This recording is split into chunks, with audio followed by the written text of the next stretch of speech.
Morning প্ৰিয় দৰ্শক, প্ৰজ্ঞান ইউনিভাৰ্চেলত আপোনালোকক সকলোকে স্বাগতম জনাইছোঁ। প্ৰতিদিনৰ দৰে আজিও আমি লৈ আহিছোঁ আজিৰ দিনটোৰ ৰাশিফল।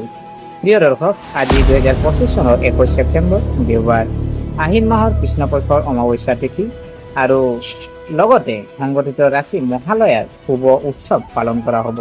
মহালয়াক আপোনাৰ পিতৃপক্ষৰ অন্তিম দিন বুলি গণ্য কৰা হয় আৰু এই দিনটোক পূৰ্বপুৰুষৰ প্ৰাৰ্থনা, শ্ৰদ্ধা আৰু শ্ৰাদ্ধ আৰু দান বৰঙণেৰ বিশেষ তাৎপৰ্য আছে। গ্ৰহৰ অৱস্থান অনুযায়ী চন্দ্ৰ কন্যা ৰাশিত আৰু উত্তৰা ফাল্গুনী নক্ষত্ৰত সংক্ৰমণ হৈ আছে, যাৰ ফলত এই দিনটো 12টা ৰাশিৰ সকলোৰে বাবে এক বিশেষ দিন। আপোনাৰ ৰাশিৰ বাবেও আজিৰ বিশদ ৰাশিফল জানো আহকচোন। গতিকে পলম নকৰি আহক আমি ভিডিঅ'ৰ মাজলৈ সোমাই যাওঁ। প্ৰিয় দৰ্শক, প্ৰথমতে জানো আহক মেঘ ৰাশি।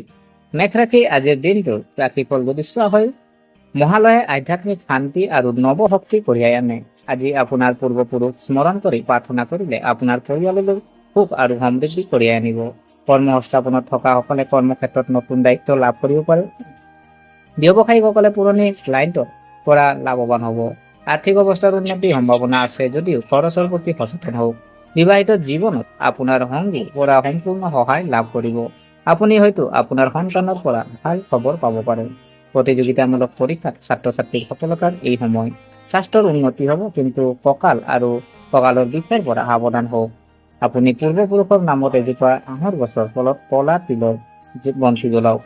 প্ৰিয় দৰ্শক, ইয়াৰ পিছত ৰাশি যদি চোৱা হয় বৃষ ৰাশি। বৃষ ৰাশিৰ বাবে মহালয়া হৈছে কেৰিয়াৰৰ অগ্ৰগতি আৰু পাৰিবাৰিক সুখৰ ইংগিত দিয়া দিন। আপোনাৰ কঠোৰ পৰিশ্ৰমৰ ফল আজি হ'ব আৰু আপুনি হয়তো বহুদিনৰ পৰা স্থবিৰ হৈ থকা ধন লাভ কৰিব। ব্যৱসায়িক অংশীদাৰিত্ব লাভজনক হ'ব। ছাত্ৰ ছাত্ৰীসকলে পঢ়া শুনাত একাগ্ৰতা বজাই ৰখাটো প্ৰয়োজন। পৰিয়ালৰ বয়োজ্যেষ্ঠসকলৰ আশীৰ্বাদে আপোনাৰ সৌভাগ্য কঢ়িয়াই আনিব। বিবাহিত জীৱনত সুষম হ'ব। স্বাস্থ্য অৱহেলা কৰাৰ পৰা বিৰত থাকক, বিশেষকৈ ডিঙি আৰু পেটৰ সমস্যাৰ পৰা সাৱধান হওক। আপুনি পূৰ্বপুৰুষৰ বাবে ক্ষীৰ বনাই এজন ব্ৰাহ্মণ দান কৰক। প্ৰিয় দৰ্শক, ইয়াৰ পিছত ৰাশি যদি চোৱা হয় মিথুন ৰাশি। মিথুন ৰাশিৰ বাবে আজি আধ্যাত্মিক প্ৰগতি আৰু মানসিক শান্তি কঢ়িয়াই আনে। মহালয়াত তৰ্পণ কৰিলে পূৰ্বপুৰুষৰ অভিশাপ লাভ হয় আৰু চাকৰি পদোন্নতিৰ সম্ভাৱনা আছে। আপুনি এটা ডাঙৰ ব্যৱসায়িক অৰ্ডাৰ লাভ কৰিব পাৰে। বন্ধু বান্ধৱীৰ সৈতে পুৰণি স্মৃতিবোৰ সতেজ হৈ পৰিব। আপোনাৰ পত্নীৰ লগত প্ৰেম আৰু সম্প্ৰীতি বাঢ়িব। ছাত্ৰ ছাত্ৰীসকলে পঢ়া শুনাত মনোনিৱেশ কৰিবলৈ ধ্যান আৰু যোগাসন অভ্যাস কৰিব লাগে।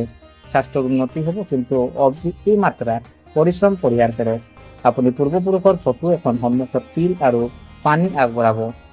প্ৰিয় দৰ্শক, ইয়াৰ পিছত ৰাশি যদি চোৱা হয় কৰ্কট ৰাশি। কৰ্কট ৰাশিৰ বাবে মহালয়াই আৰ্থিক লাভ আৰু বৰ্ধিত পাৰিবাৰিক সম্প্ৰীতি কঢ়িয়াই আনিব। অৰ্থাৎ আৰ্থিক লাভৰ সম্ভাৱনা আছে। নিয়োজিত ব্যক্তিয়ে নতুন সুযোগৰ সুবিধা ল'ব পাৰে। পুৰণি বিনিয়োগৰ দ্বাৰা ব্যৱসায়ীসকল লাভৱান হ'ব। ঘৰতে ধৰ্মীয় অনুষ্ঠানৰ আয়োজন কৰিব পাৰে। বিবাহিত জীৱনটো মধুৰ হ'ব।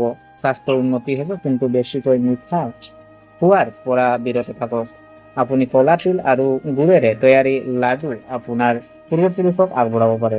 প্ৰিয় দৰ্শক, ইয়াৰ পিছত ৰাশি যদি চোৱা হয় সিংহ ৰাশি। আজি সিংহ ৰাশিৰ প্ৰতি সন্মান আৰু প্ৰতিপত্তি বৃদ্ধি দিন।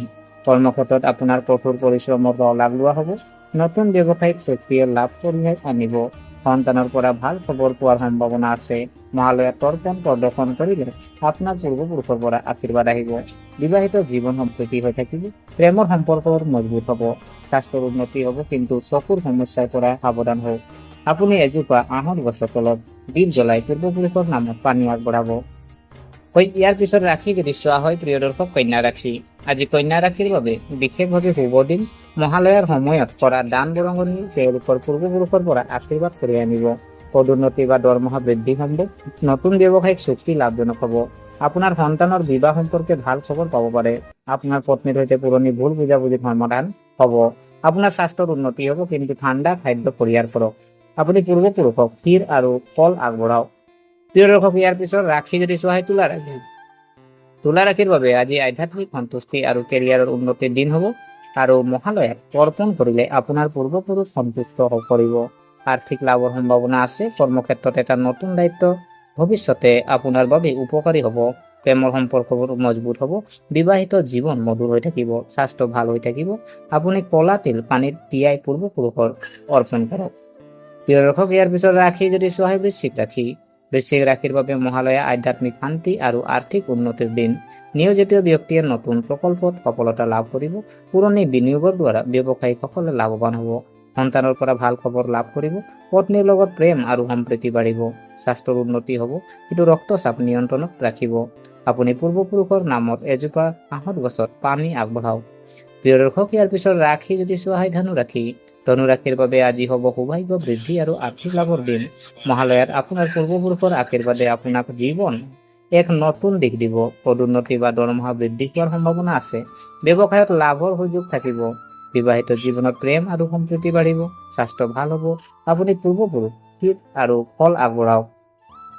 প্ৰিয় দৰ্শক, ইয়াৰ পিছত ৰাশি যদি চোৱা হয় মকৰ ৰাশি। মকৰ ৰাশিৰ বাবে মহালয়াই তেওঁলোকৰ কেৰিয়াৰ আৰু পাৰিবাৰিক সুখৰ নতুন আৰম্ভণি কঢ়িয়াই আনিব। নিয়োজিত ব্যক্তিয়ে নতুন সুযোগ বিচাৰি পাব পাৰে আৰু ব্যৱসায়ীসকলে অভাৱনীয় লাভৰ সন্মুখীন হ'ব। আপুনি হয়তো আপোনাৰ সন্তানৰ পৰা ভাল খবৰ পাব।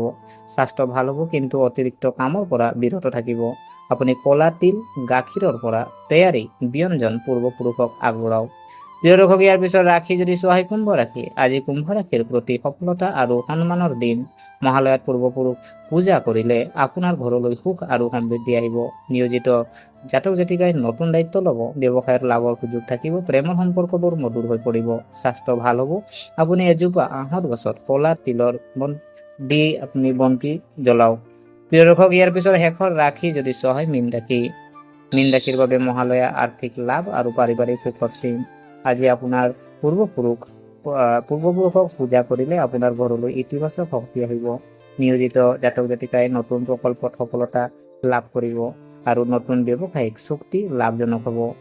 স্বাস্থ্য ভাল হ'ব আৰু আপুনি পাৰিলে পূৰ্বপুৰুষক ক্ষীৰ আৰু তিলৰ লাড়ু আগবঢ়ালে আপোনাৰ কাৰণে শুভ হ'ব।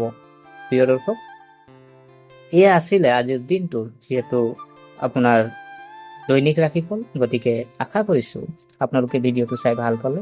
যদি এই ভিডিঅ' আপোনাক কিঞ্চিতো মানুহ লাভান্বিত কৰিছে, তেনেহ'লে লাইক এটা কৰিব আৰু যিমান পাৰে আপোনালোকে ভিডিঅ'টো শ্বেয়াৰ কৰক, যাতে আপোনাৰ বন্ধু বান্ধৱী আৰু আপোনাৰ পৰিয়ালৰ চবেই যাতে আপোনাৰ এই ৰাশি অনুযায়ী তেখেতৰ প্ৰতিকাৰ যিখিনি আছে সেইখিনি পূৰ্বপুৰুষৰ প্ৰতিকাৰখিনি আজি কৰিব পাৰে। প্ৰিয় দৰ্শক, যদিহে আপোনালোকে ভিডিঅ'টো চাই ভাল পালে, আপুনি কমেণ্টত আজিৰ আপোনাৰ ৰাশিনো কি, আপোনাৰ ৰাশিটো কমেণ্টত লিখি আমাক উৎসাহিত কৰক। আৰু যদিহে ছাবস্ক্ৰাইব কৰা নাই, আমাৰ চেনেলটো ছাবস্ক্ৰাইব কৰি আমাক উৎসাহিত কৰিব বুলি আশা থাকিলে। আৰু পুনৰ লগ পোৱাৰ প্ৰতিশ্ৰুতিৰে আজিলৈ আমি বিদায় মাগিলোঁ। সকলোৰে নেক্সট আৰু আমি নতুন এটা ভিডিঅ'ত লগ পাম। থেংক ইউ, ধন্যবাদ।